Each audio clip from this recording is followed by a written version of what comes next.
All right, now we're recording again. We just finished recording the first episode, so we still don't even have a name for this podcast yet, but we'll have one by the time this goes live, so welcome to whatever the name of that is.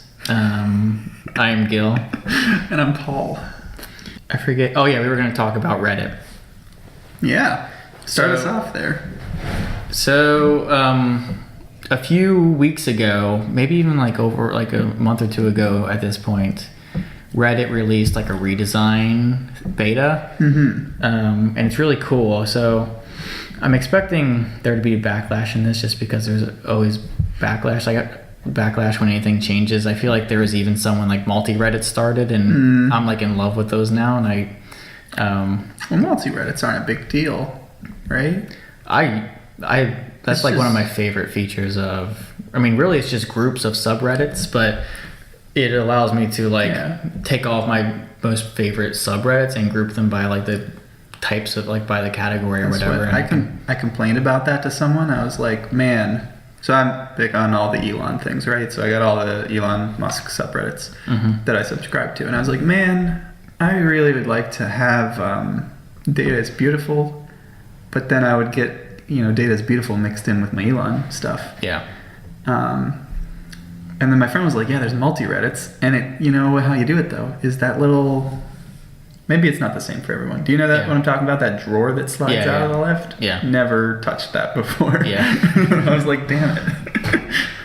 Yeah, when I found that, I really liked that. It's actually missing from the redesign at the moment.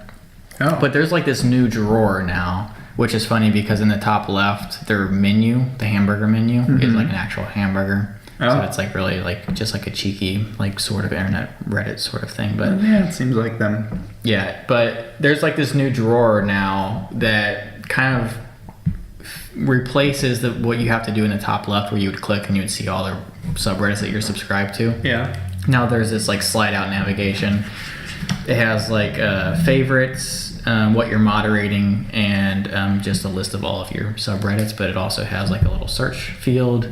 There's just the regular channels popular and just everything. But yeah, the redesign is really nice. I also like that it opens the threads in a lightbox now rather than going to a new page. Where before you would click on it and it would open in a new tab or whatever. Changes the game. Yeah, so instead of doing that, it's in a light box and you stay on the same page. I don't know how I feel about that. Can you open it as a link if you want? Or? Yeah, so you could still do a command click and go into it. Which at first when I saw that, I was kind of annoyed by it because sometimes I'll click on a few. But the more I used it, for maybe the 10% or 5% of times where it's annoying, the rest of the time that I'm using Reddit, it's really nice because it's just in one. I'm staying in this one tab. I can go in and out of different threads, and it just feels more seamless. So I really like that a lot. And then the drawer on the left that I mentioned, the Reddit search, subreddit search is really nice. But I wish there were more features on how you can organize that. It's not customizable at all. It's really just these are the things that you have. You can create favorites, but I have subreddits that I'm moderating. I was going to say, you said that you had some that you're moderating. I do, but they're all just things that I thought of and created a subreddit for, and now they're just not doing anything. So I don't even want them there, but you can't get rid of it.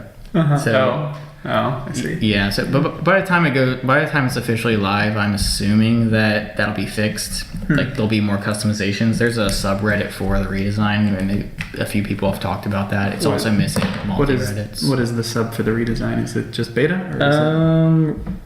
Or r/redesign. Oh, okay. Yeah, I don't know how that wasn't taken already, but maybe reserved or something. Yeah. But yeah, that's kind of where you get feedback and stuff like that. And there hasn't really been any updates since, and I haven't checked that in a while. But yeah, the redesign looks great. It's very clean. It gets I had the box checked in the old one to ignore all CSS style, custom styles for subreddits, just because I didn't know there was a box. Yeah, if you go into like your settings, you can like just do native Reddit for everything. I need to learn. And it really like makes it better because I hate clicking around to different subreddits and they're styled completely differently, and it's really frustrating. Huh. Well, oh man, I could complain for a long time about Reddit. Let me say first here that just without having even seen this redesign really, except for very briefly, I think that it is long overdue. Yeah, I mean, Reddit hasn't really had, it definitely hasn't had a redesign really since it started. Like the first version of Reddit looks basically the way it does now. They've added features, but they haven't done like a full redesign. Well, it's like, it has a Craigslist vibe to me. Like, oh, this is a thing that was built around the time of Craigslist and hasn't really updated. And it's starting to show. So yeah, when I first discovered Reddit, like it took me like 2 or 3 times to actually like it, because it was like I can't get over how ugly this is. And you know what? Again, here with the difficult to understandness of it. Mm-hmm. So the first thing when I created a Reddit account was oh man, there's so many things. So first of all, I don't understand. Like, are you on Reddit right now? Up by your name, and it has a number with the karma thing. Yeah, this is the redesign, so I don't remember exactly. But yeah, there's still a name with total karma. The hell does it like? Okay.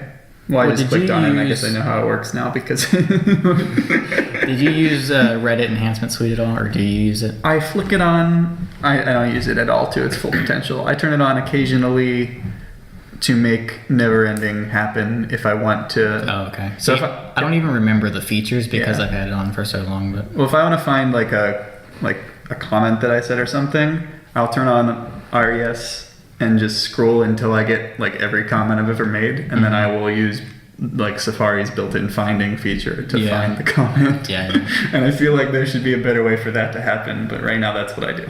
Oh. So, I wanted to mention the search thing. So, I talked about the Reddit subreddit search to the things that you're subscribed to. Yeah. But, like, search on the old Reddit is awful. Like, it's completely useless. But the new one is great because you can search for whatever, and it gives you the subreddit results and then just, like, thread results. So, now, like, say I, typed in, Apple or something. It'll give me like a few Apple subreddit results and then all the things that mention Apple, but then I can click see more on the subreddits and it gives me all of the related Apple subreddits. Well, the Reddit app, the stock Reddit app, and there are some pretty impressive like developer third-party Reddit apps, but even the stock Reddit app, you can type Apple, and I'm pretty sure there's like a just communities section, and you can like the app is more capable than the website. I guess is my point here. There is a page. It's like I forget the name of the page, but there is a page where you can search subreddits, but it's not linked to anywhere that I can find. I have to like Google it every time. Interesting. Well, so on the topic of the search bar here, I mean, so it has some advanced stuff where you can use like colons, like author colon, whatever, which is nice. But the thing that always threw me off, and I was like, wow. That's still around from, when it first was created, is that little checkbox as like search all of Reddit or search this. I'm just like, I don't know. I've never, maybe some other people do, but I've never wanted to search all of Reddit. It's just like, what?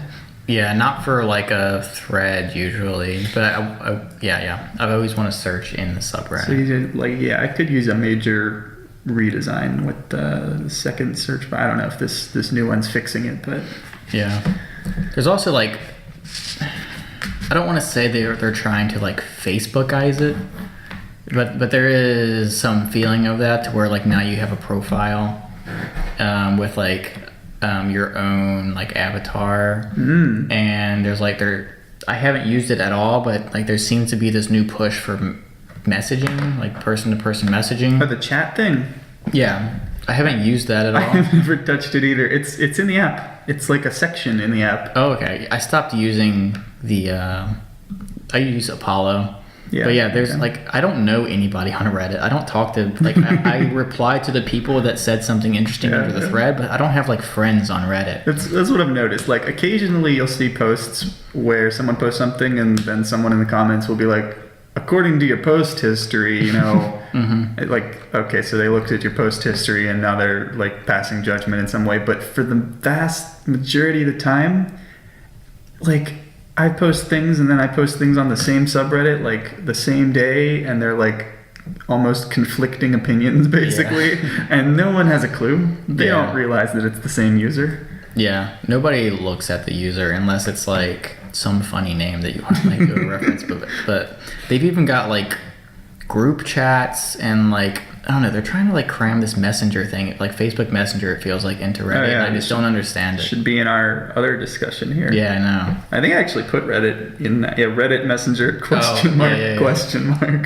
Because I don't understand it. Yeah. Is it like, I honestly, you've never touched it? Like, never at all, no. Does it just I just post, clicked on it and it was like giving me like an intro thing to use it for the first time. Like, I wonder if it posts just to the subreddit that you are on, or it has to. It can't be the whole community. No, I think it's like person to person. Oh. So like a messenger, like if I wanted to talk to you, There's no but group through Reddit, thing? you can do groups too, but it looks like you check boxes, like I want to talk to these people. I guess these are like people that I've recently replied to in other threads. Oh man, I don't know. But like first, like, I mean, not that like my Reddit history is like awful, but there might be something embarrassing in there. I'm not like inviting anybody to crawl through my Reddit history. Yeah. And like this sort of like peer, like person to person talking thing on like a level aside from what the topic's about. Yeah. Seems so disconnected from everything else that Reddit is doing. Well, let's talk about your profile, I guess, without giving the name of it, if you prefer not to. But how much karmas do you have? Let me see. I'm gonna have to look. And just that'll give me an idea of what kind of subs you're on. But that's the next question. I'm trying to separate out post and comments. I think it's like I have 15,000 karma. The beta tricky. Well, yeah, it's reloading really slowly too. It says 15,900 karma. I don't really understand if comments is including, or no, it's not including the post karma. But I don't know why, like shouldn't your total karma be the combination of those two or something? So on the new one it is. So that's why I couldn't find what the separate karma was. Yeah. But the total is, I think like 10,000 of that is post. Yeah. And then like 6,000 is comments. Okay. But yeah, what's yours? It would be much, much lower. I'm at 21,000. Oh, nice. And 10,000 of that's just post, is due to, there's a sign in some part of Michigan that I happen to be in that said like free oil change for Teslas. Oh yeah. And I posted that to like Tesla Motors subreddit. Mm-hmm. Like a couple people get a kick out of it. 10,000 or more upvotes, front page for a little wee bit. And I got one of those, like, you get a little automated message if you get to the front page. It's like, you're now in this, like, you get invited to some special subreddit thing. No, I haven't had that. Yeah, the glory. I know, I'm so jealous. I mean, I'd be down with 10 if it weren't for that one post, but I'm over here grinding for karma. You know, did you see that deer video? Where they, from Louisville, where they jumped into the Ohio River. So I was curious because I was like, that probably somewhere on Reddit, that's gonna be gold. Yeah. 30,000 when I checked, but probably even more now. Man. And I was just like, damn it, I could have had all that karma. Yeah. So we were talking about this, but I just hit like 4 years on Reddit, and then I remembered that I had another account that also hit 4 years, but it was my like. You're gonna combine that? It was my name. I wish I remembered what it was, but like, it's like, is there a way I can like transfer karma, like this like internet currency to my new account? Hey, did you, on slightly off topic, did you ever use? Oh man, Yik Yak. Did you ever use Yik Yak? I was curious about it and opened it, and it was just pure cancer, so I deleted it. Well, I really, I don't want to make a conversation too much about it, but it was cool in its total anonymity. Yeah, it was a very interesting concept. Yeah, and then it was really Reddit-like with the upvote. Yeah. So. It was cool in that way, especially like the localized version of it where you're talking to people kind of in your city. This is just, like, I would be like, I wonder what's good to eat around here. And there really isn't a place to do that. You know, Reddit, you got to read the rules and find the right subreddit. It's like Geekek, you could have just been like, people around me. Let's just ask the collective here. Yeah, the rules is like my favorite and least favorite part of Reddit. Like, it keeps things organized and clean and like useful, but then it's like you do something slightly wrong, you get like crucified. Yeah, the biggest annoyance for me, like sometimes one time recently I got one that's like, your comment was too short. Yeah. Like, damn it. Yeah. But yeah, looking through the rules and complying with the rules is really prohibitive to just being able to post easily. Yeah, and it's really annoying because in the redesign, they've like edited the sidebar in some way to where like it's hard for me to even find the rules half the time, which I don't really post all that often, really. That's how I feel in the app, though. I mean, you can get to them, but they're not apparent. Yeah. I'm more like looking at the rules because sometimes they'll do like, similar subreddits, or like they'll have just like notes about things. Like if you go to like let's say like workout subreddit or something like that, it'll have like the beginner's guide and all those things. It's hard to find that in a redesign. Yeah. I imagine that's coming. And I think that's part of them trying to do things like get rid of like the custom styles and all that, like get rid of like the Xanga era of Reddit where everything's just like crazy different. But some of that's really useful. Well, it's what makes it what it is. Yeah. There's like, I forget, one of them, like mildly infuriating, I think the sub is like their cursor is styled to be like a loading, like the beach ball for Mac. And it's just it's perfectly. And then there's just like the troll subreddits that are nonsense all over the page. There's one that's like GG, and every comment, every post, everything is just G's, and it's constantly being updated. It's like, it's my favorite one to show people that are like kind of new to Reddit, because it's like everybody follows the rules and it's like always like new messages. It's really funny. Along those lines, there's like first world problems, and then there's like third world problems is a real one, but first world problems is like a really popular subreddit where it's like, just not really big problems being made a big deal. But people like took that concept, and this is like just the essence of Reddit here, where like people kind of pile on each other, and you see it in threads when they'll like complete a speech or something. Oh yeah, that's my favorite.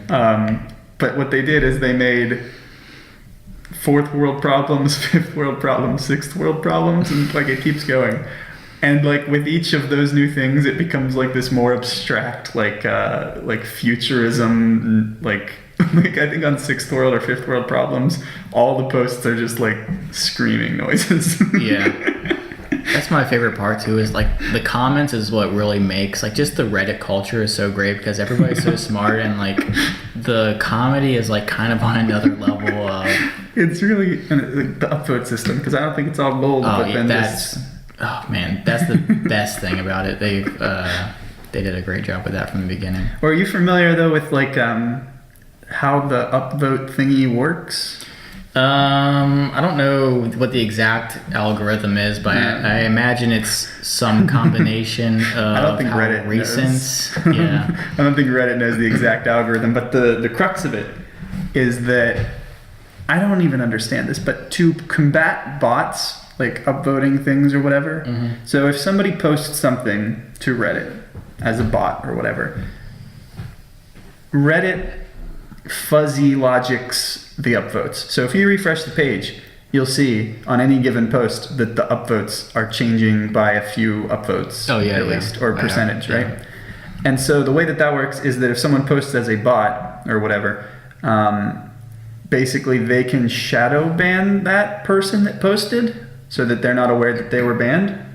And then so that they continue to think that they're not banned, the upvotes fluctuate, because if they became static because they were shadow banned, they would know that they were banned. Yeah. So, but there's that, and then apparently there's like a billion other weird things going on there. Like, I think it's a hot mess. Yeah. I mean, every other like comment system on the internet is completely useless compared to Reddit. I don't know why they don't all just take the exact same thing. Like if you look at something like YouTube comments, that's just like completely useless. There's nothing happening down there except for like 13-year-olds like yelling. I've always wanted to like write a paper, like a research paper, only using YouTube comments in the citations. That'd be pretty great. But yeah, I know what you mean. But yeah, they got that vote system down. Do you have any other like weird or interesting? It doesn't have to be weird, but just like favorite subreddits. So along the other, well, I think this one's funny. So there's watch people dying or something like that, and it's like actually just gifs of people dying. But the one that's funny from that is they made watch people dying inside. Oh. Like this is again that like reference to another subreddit. Yeah. But it's just like people like becoming heartbroken. Yeah. I love it. I like Mad Lads is a good one. And that's Home is a good one. Yeah. Oh, Data is beautiful. Yeah. I mean, there's all the popular ones. I can't even remember right now. There's a lot. There's a lot, and I keep discovering new things, and I'm like, damn it. I really like browsing, like reading Change My View. Mm-hmm. Like hearing people like have actual conversation. Like somebody like with an idea. Like it's great to see when they give away deltas because he's like somebody's thinking something. Like some of them are really dumb, but somebody's thinking something. There's actual conversation happening, and then somebody's mind is changed based off of new information, which I feel like doesn't happen anywhere else. Like there's never a conversation on Facebook where somebody posts something and then at the end of the conversation they've changed their mind. Yeah. The moderator concept, I think, is a big part of that. I mean, between upvotes and mods, it's a good thing they've got going. So, on another Reddit-like thing that, to just do as a side note here, have you heard of Amino? No. So I was just going to show you. I think this is basically Reddit for kids. Oh, that's cool. Yeah, it's sort of interesting. Like my little cousin uses it, and it's cool. I think they really just took Reddit and they made it for children. What's the moderation like on that? I don't know. I haven't really. I think it's nearly non-existent. So I could imagine where some real creeps can get in there. There's gotta be. Yeah, I hadn't thought of that. Yeah, I don't know. I'm sure that it's either interesting or it's going to get very interesting. What's the one? Oh, man. There was one that Vote, I think it was called. It's just a Reddit ripoff. Just Vote. VOAT, I think it was called. It's got like a goat icon. Oh, a goat. That's clever and funny. But yeah, that was like a Reddit like spin-off that was happening when like all of the CEO controversy was going on. Reddit CEO controversy? Yeah, I don't know the details. I just know people were really mad at the CEO. And then that's when the original guy came back, I think. I don't know. I don't know a lot about it, but I checked it out just to see what it was, and it was pretty much the exact same thing. I'm also really confused about all of the people that founded Reddit, because I know there's at least 3 or 4. I don't know. But on 2 separate occasions, I have had the pleasure of encountering Alexis Ohanian. Is he one of the founders? He's one of the founders. He has been in the news recently because he married one of the Williams, like Serena Williams. Oh, yeah. But I just want to say, like, he is the coolest guy in the freaking world. I think, I don't remember the details, but in, what's like the awful Trump subreddit? There's like a regular one and there's like a really awful one. Anyways, I think somebody posted something in there and he like went into the database and like changed something and like made them very mad. But like that sort of stuff I think is like, I see why people are very mad, because that's like, you know, what that group is all about is like people with power using it the way that they shouldn't be. But not that I'm taking up for them at all, but like him going into the database and like changing those things, I think is just hilarious. Like he's the CEO, started it, but he's also just like trolling people. He's using it the way that they would use it. Yeah, which I think is funny. I wish I knew more about the history. I should probably I mean, I don't know how much it talks about it, but Alexis has a book that's Yeah, I wish I knew more, but I think it's like, I'm pretty sure it started in like some sort of competition, like startup competition thing, and they won with their idea. I don't know. I mean, he was telling a story about how they went to Yahoo at the time and like kind of pitched Reddit, and they said, you know, like we have 10,000 users a month or something, and Yahoo was like, for us that's a rounding error. Yeah. And so Alexis went home and he put up on his wall like, you are a rounding error, just to like motivate himself. That's pretty funny. Yeah, that, like, oh man, I'm sure it's just like a super fascinating history. He's also the dude that made like the little alien logo. Yeah. What like a pretentious just, thing to say to somebody that they're like, all those numbers, that's a rounding error for us. It's like, okay, I get it, you're Yahoo. Now what, Yahoo? Yeah, I know. Here's another Reddit-like application or platform. Steem. Do you know Steem? Is this the crypto thing? Yeah. Yeah. I haven't gotten into it. I've created an account, but I haven't really used it at all. But it seems interesting from the little I know about it. It's interesting. I don't know that I kind of like, because you make money, I think, on posts that are popular. Yeah, I think you like get paid for people upvoting your posts. Yeah, but boy, does that sound like a flaw to me. Yeah. I would much rather something like, so we talked about this a little bit the other day, but the Brave browser and BAT. So Brendan Earch, I don't know how to pronounce his last name, but he created this token called BAT, which is the basic attention token. Yeah. And the concept is paying publishers for your attention. Mm-hmm. And they have the browser, the Brave browser, which I use completely on desktop. I just started using it on mobile a little bit. The syncing features aren't great yet. But anyways, basically what it does is it keeps track of everybody, all the websites that you visit. Yeah. And allocates your money to those websites. But you're volunteering this money, right? Yeah, but you this isn't part of it yet. Like the working product so far is that you can populate your wallet and you can contribute to people. So I've got like 80 BAT in my Brave browser. Yeah. And I distribute 5 of that a month, which is currently only worth like $2. Yeah. You get to pick that number though?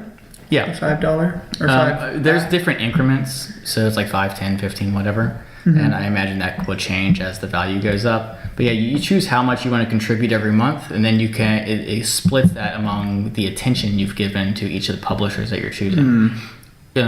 Even down to like the YouTube channel. So I watch lots of YouTube channels, and you can see who is a verified publisher, and you can contribute to them in your monthly allocations. So doesn't each, like, do they have a partnership with YouTube, or how do these people get the BAT?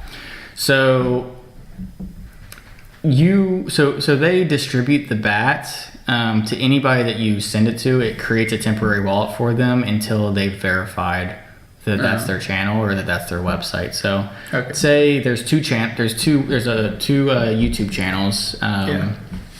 One of them is a verified publisher, and the other one is not. And just like for the sake of making it easy, those are the only 2 channels and the only 2 websites I've visited for the whole month. And I have 5 BAT. 2.5 will go to each of those people. Yeah. And that that's like, I forget what he calls it, but you can't see who I'm, like, there's no way on the blockchain or anything to see what channels I'm watching or anything like that. The whole thing is built around privacy. I didn't mention this, but the browser itself blocks all trackers, blocks all advertising, and replaces all of that with this whole system. So it would give my 2.5 BAT each to each of those people. The person who's a verified publisher, they can take that out, spend it, or they can hold it, or whatever they want to do. The person who's not, that money is still held in a wallet until they verify themselves, which basically just means signing in through your Google account for a YouTube channel, or adding some sort of HTML file or some sort of file to your server to prove that that's your website. Okay. That'd be extra interesting if like it was like that money was in the wallet and the publishers of the platform, like the people that created that, couldn't access it. It sounds like right now probably they could if they wanted to. No, they can't. So really? this is all done through smart contracts on Ethereum. Oh, yeah. But it's like a smart contract that also somehow is using your Google account?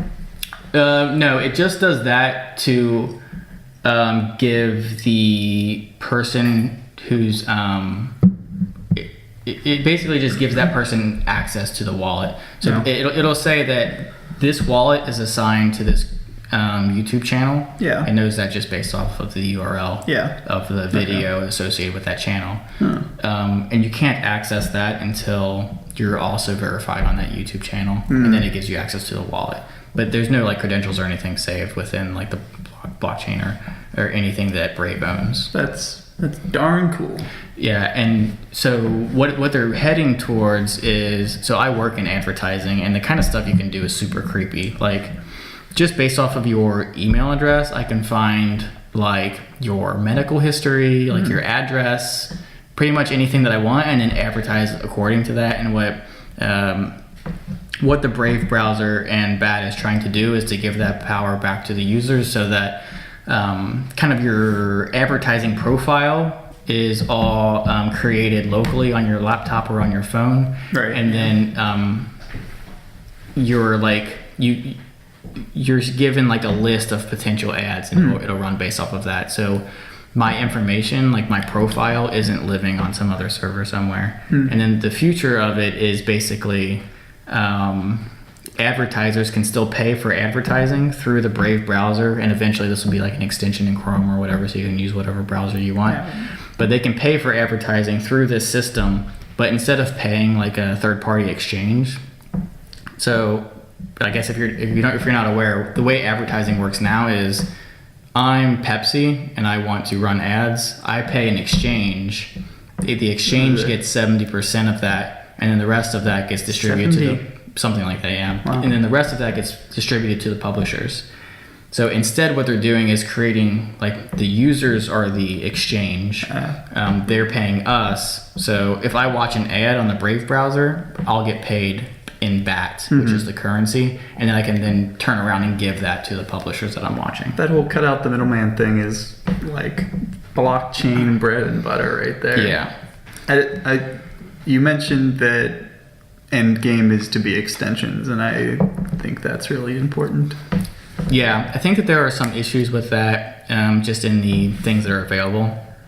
Like, there are things that might block that. Yeah, I mean, so the easiest way to start is by creating their own browser, which is essentially Chrome. Is it built on Chrome? Yeah. So the browser is built on Chrome. How do you build it on Chrome? Or is it on, like, because I thought Chrome was locked down, and I know there's some people that develop like, kind of bootleg Chrome. Yeah.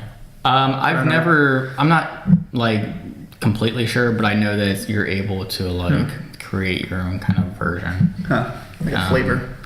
Yeah, I don't know all the details. I'm not entirely sure about that process, but it doesn't support all the extensions that Chrome does, but that's something that he says that they're working on and that will be accepted. So it's got to be some version of Chrome if it's going to accept those extensions, which is a big part of why people use Chrome, is because it's got the largest kind of like add-on library.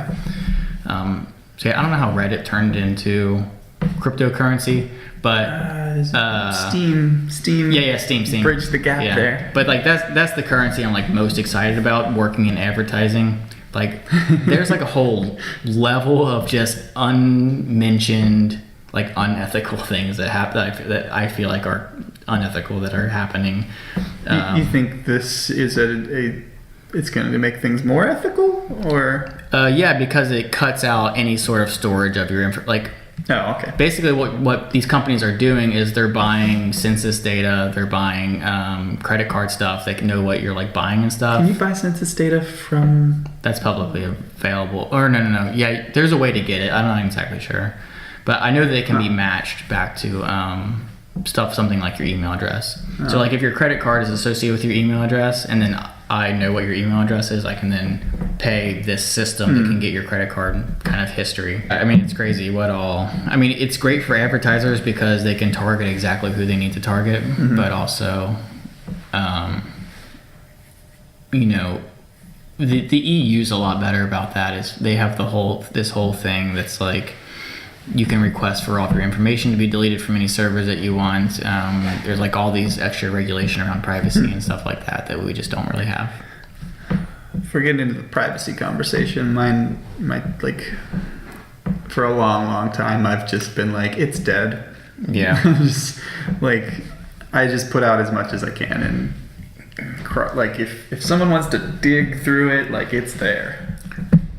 I don't know. I'm back and forth on that. Like I get what you're saying because this stuff is so large that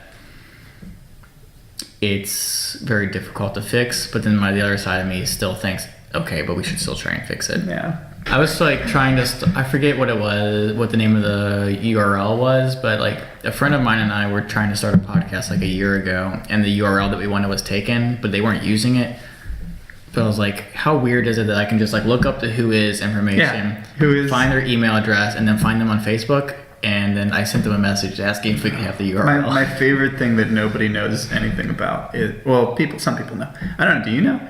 On Facebook, if you take a phone number and you search it in the search bar, oh yeah, you just get their profile if it's linked, if their phone number's linked, and nobody even knows that's a thing. There used to be like the full graph search thing, and I think they pretty much are done with that now. But you could type like friends of mine. Yeah, that didn't last very long. I think it was a privacy concern. Yeah, but it was cool while I was there. I can see why it's a privacy concern, because that's like, oh, it was a privacy big concern. part of what Facebook is like for, is for people to like stalk people. If you're making it like that easy to where you're just straight up asking. It was hugely like, it was like the primary thing to do things with. It was just like, this person works at this place, and like that's all I need to know. Graph search, boom. Person that lives in here and works here and is college there or whatever. You could even like break it by gender, you know, just makes your job too easy. Which, like, when you think about it, like they still have that information, so that's kind of what. Well, you'd have to like scrape it now, and. Well, yeah, but like Facebook still has it. Oh yeah, they do. So like the fact that anybody has that much information about that many people is like a weird thing. Yeah. Which like, I'm not doing everything I can to like, I'm not like, you know, living in the woods off the grid and like solar panels and all that.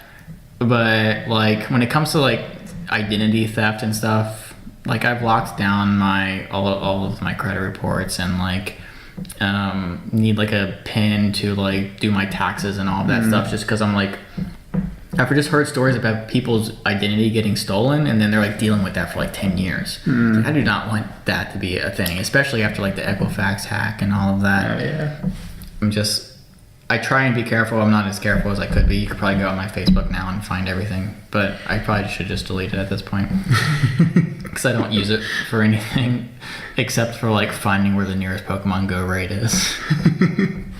The Pokemon Go raid?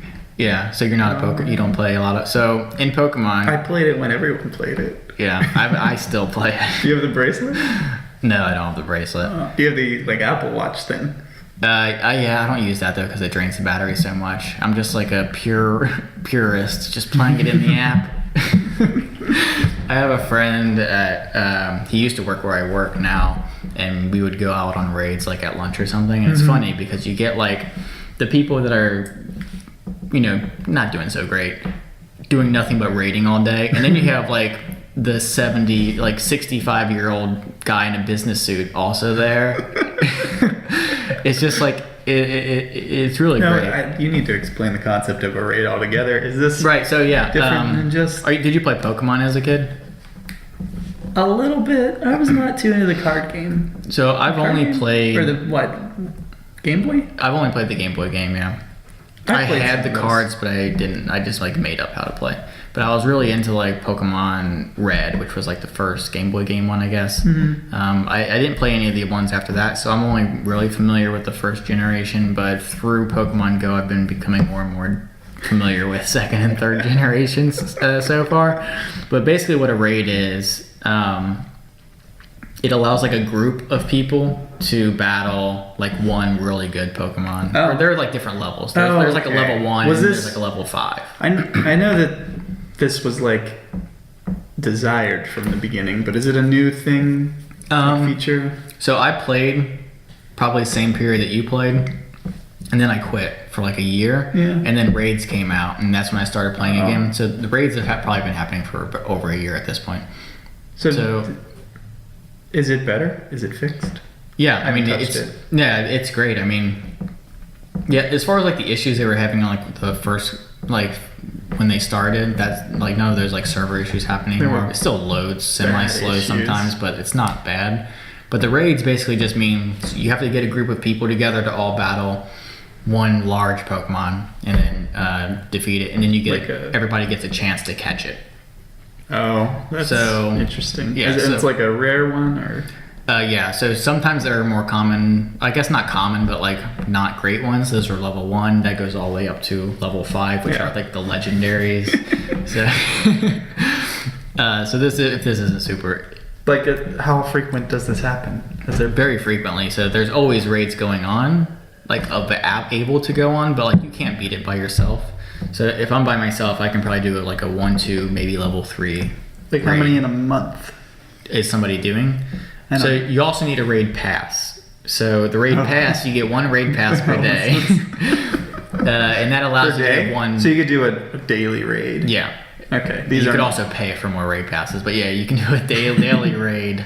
I'm also a purist in the way that I haven't paid for anything. Yeah. So I'm a pure level 33. Sounds like they're making it paid. But yeah, essentially there's people that just go around all day long and pay probably, $20 a day and just do nothing but raid. I wonder if someone has somehow made this a career at this point. I don't know. Like there is people selling accounts. Legitimate Pokemon trainer. Yeah, people will level up accounts to level 40 and sell them and people buy them for I don't know how much money, but I imagine it's for as long as I've been working to get to where I am, and I'm still not maxed out. So I imagine people would pay quite a bit. Can you fight other players like no? So there's no like peer-to-peer. Oh really? Yeah. I thought that was like a really big thing for them, that it would be. Yeah, everybody's been asking that for a long time. Really? I would really like to do that. And then there's like no trading either, which trading is tricky because there's no trading either? Yeah, but then I get why there's no trading. I don't get why there's no like peer-to-peer battling. I don't get why there's no trading. Because if there's they do things like these, there's like regional exclusives. So if you're able to just like trade to get the Pokemon that you want, there's no reason to play the game anymore, like walk around and actually try and find it. So what they want to keep you in the game. They want you to like keep the app open at all times so you can find an unknown or something that's very rare. If you're able to just like trade for it, and then that kind of defeats the purpose. And then also that's like creeping into like this black market of like people selling Pokemon. Like yeah. Which like, oh yeah, I have like a maxed out Mewtwo. You could probably sell that for a little bit. So I could see why that's like a hard thing to navigate. But just the battling seems like a pretty obvious thing. I'm sure there's some technical reason why it's difficult, but I don't get why. Do you have a CryptoKitty? No, we talked about that a little bit last time. Did we talk about it? Yeah, but I didn't know what it was, but I looked into it and I understand it now, but I understand what it is, but I understand why it's a thing. Yeah, it's like a collectible thing. It's interesting. It's cool. I don't know. Yeah. But, yeah, that's really interesting. So you've done it then? I haven't, no. I was going to when I thought that it was not a lot of money, and it is a lot of money. So what is it technically doing? Like, are you basically just, like, trading in and out of Ethereum? Or, are you, like, how do you make money with it? The basic concept here is just that, so like if you don't have the whole breeding mechanism, right, you just are being assigned some kind of secret code thing, like a private key in general, and that has value associated, like inherent value, just because. So you could, I don't actually know exactly how they do it, but if you just took a Bitcoin private key, right, that anyone could generate. And then you just looked at certain, what letter was in certain positions and used that to change different attributes of a cat. Oh, okay. And then as long as that had some, like critical mass to it, now that private key, if it made a cool looking cat, would be valuable. Oh, okay. And there's some debate, or not debate, but I don't know whether like this is truly decentralized, because I've heard some people say like if the company that does CryptoKitties just wanted to end it or whatever, they could or something, like basically. I remember looking into it and them mentioning that they couldn't, but that was also them saying that, so maybe they can. I don't know, but the basic concept is you've just got a secret, and some people value that more because it makes a cool looking cat, or because and then you add the breeding mechanism in, and you can mix cats together, and if you have one that hasn't been used before, then it's more. So there's no actual currency on the other side. It's purely the cat. No, I don't think there's like, you just use Ethereum to buy the cats. Okay. Which is weird because it's not a currency, but it's built on Ethereum, so whatever. Yeah, have you heard of Lisk? I'm like brand new to it. It's just a currency. Its language is JavaScript, so I know JavaScript. So I haven't really gotten into it yet, but I've been trying to like think of some sort of idea and get into building something on Lisk. But these like platform tools like Ethereum, Lisk, Neo, those are the ones that fascinate me the most, and kind of the things that they're trying to accomplish. Yeah. Because the currencies are, the technologies are different. So like Nano is way different from Bitcoin, but those aren't super fascinating to me as far as like being a currency, because that could really be anything. I don't really care which one it is. Whichever one's the most stable is the one I'll probably use, which at least for the foreseeable future, they won't be super stable until people are actually using them. So what makes it unstable is money going in and out, like from that to fiat or to some other currency. But if the overall market cap is staying around the same, it can be something useful, but that's a hard thing to stabilize until you get to some critical mass of usage.